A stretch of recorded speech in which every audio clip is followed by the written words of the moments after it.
সুপ্রিয় শিক্ষার্থী, আসসালামু আলাইকুম। আরিফস একাডেমির পক্ষ থেকে তোমাদেরকে জানাই শুভেচ্ছা। আশা করি তোমরা ভালো আছো এবং সুস্থ আছো। তো আজকে আমি তোমাদের গণিত বইয়ের পৃষ্ঠা নাম্বার ১০৬, ঠিক আছে? তো আজকের টপিক মূলত আমাদের ভগ্নাংশের বিয়োগ, ঠিক আছে? গত পর্বে আমরা ভগ্নাংশের যোগ নিয়ে আলোচনা করছিলাম, ঠিক আছে? তো আজকে থেকে আমরা ভগ্নাংশের বিয়োগ শুরু করছি, ঠিক আছে? তাহলে প্রথমেই দেখো আমাদের ২টা লিখিত অঙ্ক আছে, ঠিক আছে? তো এই ২টা লিখিত অঙ্ক সমাধানের মাধ্যমেই আমরা বিয়োগ শিখে যাব, ঠিক আছে? তো যোগ বিয়োগ মূলত একটু পার্থক্য, খালি চিহ্নটা পরিবর্তন, তাছাড়া একই নিয়ম, ঠিক আছে? একেবারে সহজ। তাহলে চলো শুরু করি। তো প্রথমে দেখো আমাদের বলছে প্রশ্নটা পড়তে হবে, তাই না? প্রথমে তো দেখো বলছে তোমার কাছে 5/3 লিটার দুধ রয়েছে, যা থেকে তুমি 5/2 লিটার দুধ পান করেছো, আর কত লিটার দুধ অবশিষ্ট রয়েছে, ঠিক আছে?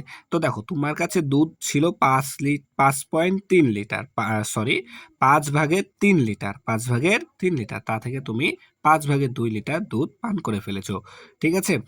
তাহলে তোমার কাছে দুধ কতটুকু অবশিষ্ট রয়েছে সেটা বের করতে হবে। যেহেতু এটা লিখিত অঙ্ক, তাহলে আমাদেরকে লিখে করতে হবে তোমার কাছে। তাহলে লিখবা যে আমার কাছে দুধ আছে, ঠিক আছে? যখন আমরা সমাধান করব তখন লিখবা যে আমার কাছে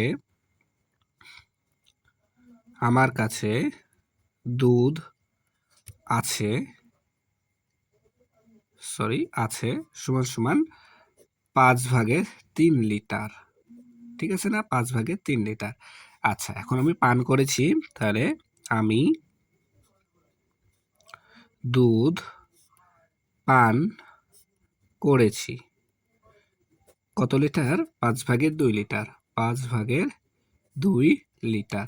তাহলে পান করে ফেলেছে, তাহলে অবশিষ্ট অংশ বের করবো। তাহলে কি করতে হবে? বিয়োগ করতে হবে, ঠিক আছে? তাহলে আমরা এখানে পড়ো, তাহলে 5/3 বিয়োগ 5/2, ঠিক আছে, লিটার। তাহলে এখানে লিখবো কি? অবশিষ্ট রয়েছে, অবশিষ্ট রয়েছে। তাহলে এখন যদি আমরা এটা বিয়োগ করে দিই, তাহলে উত্তরটা আমাদের হয়ে যাবে। তাহলে দেখো এখানে 2টা ভগ্নাংশ আছে, 2টা ভগ্নাংশেরই হর 5 তাহলে আমরা একটা 5 নিয়ে নিব।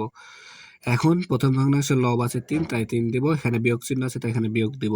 এরপরে দ্বিতীয় ভগ্নাংশের লব 2 আছে, তাই এখানে আমরা 2 দিব, ঠিক আছে? তাহলে দেখো হর 5 থেকে যাবে, তাহলে 3 থেকে 2 বাদ দিলে হয় আমাদের 1। তাহলে 5/1 লিটার দুধ আমাদের অবশিষ্ট রয়েছে। তাহলে উত্তর এটাই, যে 5/1, ঠিক আছে? উত্তর 5/1 লিটার, 5/1 লিটার, ঠিক আছে? তাহলে আশা করি বোঝাতে পেরেছি। এরপর দেখো সেম ভাবে 1 নম্বর বলছে যে কি রাজীবের বোতলে 8/6 লিটার পানি আছে, ববির বোতলে 8/4 লিটার পানি আছে। ববি অপেক্ষা রাজীবের কত লিটার পানি বেশি আছে, ঠিক আছে? তাহলে দেখো প্রথমে আমরা এটাও বিয়োগ করতে হবে, তাই না? তাহলে প্রথমে রাজীবের বোতলে পানি আছে, তাহলে আমরা এটা লিখবো যে রাজীবের রাজীবের বোতলে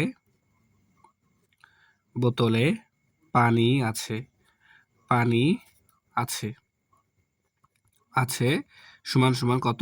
8/6 লিটার, ঠিক আছে? 8/6 লিটার। আচ্ছা, এরপরে ববির বোতলে, তাই না? তাহলে ববির বোতলে পানি আছে সমান সমান 8/4 লিটার। তাহলে এটা আমাদেরকে কি করতে হবে? যেহেতু আমরা কি পানি কতটুকু বেশি আছে সেটা বের করব, তাহলে বিয়োগ করতে হবে।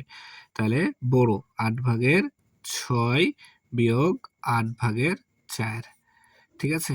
এত লিটার। তাহলে তাহলে আমরা এখানে লিখবো যে রাজীবের পানি পানি বেশি আছে সমান সমান। তাহলে এখন যদি এটা আমরা বিয়োগ করে ফেলি, তাহলে উত্তরটা চলে আসবে। তাহলে দেখো এখানে 2টা ভগ্নাংশ আছে, 2টা ভগ্নাংশেরই হর আছে আমাদের 8, তাহলে একটা আমরা 8 লিখে নিলাম। এরপর প্রথম ভগ্নাংশের হর আছে, লব আছে 6, তাই আমরা এখানে 6 লিখলাম। বিয়োগ চিহ্ন আছে, বিয়োগ চিহ্ন দিলাম। দ্বিতীয় ভগ্নাংশের লব আছে 4, তাই আমরা এখানে 4 লিখলাম, ঠিক আছে? তাহলে দেখো নিচে হর 8 আছে, 8 থেকে যাবে, ঠিক আছে? এরপর 6 থেকে 4 বিয়োগ করতে হবে, তাহলে 6 থেকে 4 বিয়োগ করলে 2 হয়, ঠিক আছে? তাহলে 8/2। আবার এটাকে আমরা কাটাকাটি যদি করি, তাহলে 2 দ্বারা 2কে কাটলে 1 হবে, আর 2 দ্বারা 8কে কাটলে 4 হবে। তাহলে আমাদের আসছে 4/1, 4/1। তাহলে উত্তর লিখবো আমরা কি? যে উত্তর 4/1 লিটার। 4/1 লিটার। তাহলে রাজীবের পানি বেশি আছে 4/1 লিটার। ঠিক আছে? তাহলে আশা করি এটাও বুঝাতে পারলাম। তাহলে দেখো এবার ১ নাম্বার বিয়োগ করি। ঠিক আছে? তো এখানে ২ টা অঙ্ক আছে।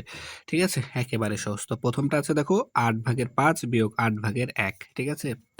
তাহলে ১ম এ আমরা কি করব? সমান চিহ্ন দিয়ে নিব। এরপরে সমান চিহ্নের মিডল বরাবর একটা দাগ দিয়ে দেব। ঠিক আছে? তো দেখো ১ম ভগ্নাংশের হর আছে ৮, দ্বিতীয় ভগ্নাংশের হর আছে ৮। ২ টা ভগ্নাংশের হর কি? সমান। তাই আমরা এখানে একটা হর ৮ লিখে নিলাম। ঠিক আছে? এরপর দেখো ১ম ভগ্নাংশের লব আছে ৫, তাই আমরা এখানে ৫ লিখলাম। এরপর বিয়োগ চিহ্ন আছে তাই বিয়োগ চিহ্ন দিলাম। এরপর দেখো দ্বিতীয় ভগ্নাংশের হর আছে লব আছে ১, তাই আমরা এখানে ১ লিখে নিলাম। ঠিক আছে? এখন দেখো তাহলে আবার সমান চিহ্ন দেব, মিডল বরাবর দাগ দেব। এখন হর আছে ৮, ৮ থেকে যাবে। ঠিক আছে? তাহলে লব বসবে দেখো ৫ বিয়োগ ১। তাহলে ৫ থেকে ১ বিয়োগ করতে হবে। তার মানে ৪। ৫ থেকে ১ বাদ দিলে ৪। তাহলে উত্তর আসছে দেখো ৮/৪। আচ্ছা, এটাকে আমরা কি লঘিষ্ঠ করতে পারি? পারি না? অবশ্যই পারি। তো দেখো লঘিষ্ঠ করি যদি ৪ কে ৪ দ্বারা কাটলে ৪ একে ৪। ঠিক আছে? আবার ৪ কে ৮ কে আবার ৪ দ্বারা কাটলে ৪ ২গুণ ৮। তার মানে ২/১। ঠিক আছে? এটাই অ্যান্সার ২/১। এরপর ২ নাম্বার দেখো এখানে ২ নাম্বার হবে। ঠিক আছে? ২ নাম্বার দেখো মিডল বরাবর দাগ দিয়ে নিই সমান চিহ্নের পর ১২। তাহলে দেখো ২ টা ভগ্নাংশের হর আছে ১২ একই। তাহলে আমরা একটা ১২ লিখে নিলাম। ঠিক আছে? এরপর দেখো ১ম ভগ্নাংশের লব আছে ৭, তাই আমরা এখানে ৭ লিখলাম। এরপর বিয়োগ চিহ্ন আছে তাই এখানে বিয়োগ চিহ্ন দিলাম। এরপর দেখো দ্বিতীয় ভগ্নাংশের লব আছে ৫, তাই আমরা এখানে ৫ লিখলাম। ঠিক আছে? আবার সমান চিহ্ন দিলাম। এরপর মিডল বরাবর দাগ দিয়ে নিলাম। দেখো তাহলে ১২ আছে হর, হর ১২ থেকে যাবে। ঠিক আছে? তাহলে এরপর দেখো লব হবে ৭ থেকে ৫ বিয়োগ করতে হবে। তাহলে ৭ থেকে ৫ বাদ দিলে ২। ঠিক আছে? তাহলে এটাই উত্তর হবে। কিন্তু এটাকে আমরা লঘিষ্ঠ করতে পারি। তাহলে দেখো তাহলে ২ কে ২ দ্বারা কাটলে ১ পাওয়া যায়। আবার ১২ কে ২ দ্বারা কাটলে ৬ ২গুণ ১২, তাহলে ৬ পাওয়া যায়। তাহলে আমাদের উত্তর হবে ৬/১। ঠিক আছে? এটাই অ্যান্সার। ঠিক আছে? তাহলে আশা করি তোমাদেরকে আমি সবগুলো অঙ্কই ভালোমতো বুঝাতে পেরেছি। ঠিক আছে? তাহলে আজকে এই পর্যন্তই। ভিডিওটি ভালো লাগলে অবশ্যই লাইক, কমেন্ট, শেয়ার করতে ভুলবে না এবং পরবর্তী ভিডিও সবার আগে পেতে আমাদের চ্যানেলটি সাবস্ক্রাইব করে রাখো। আল্লাহ হাফেজ। আসসালামু আলাইকুম ওয়া রাহমাতুল্লাহ।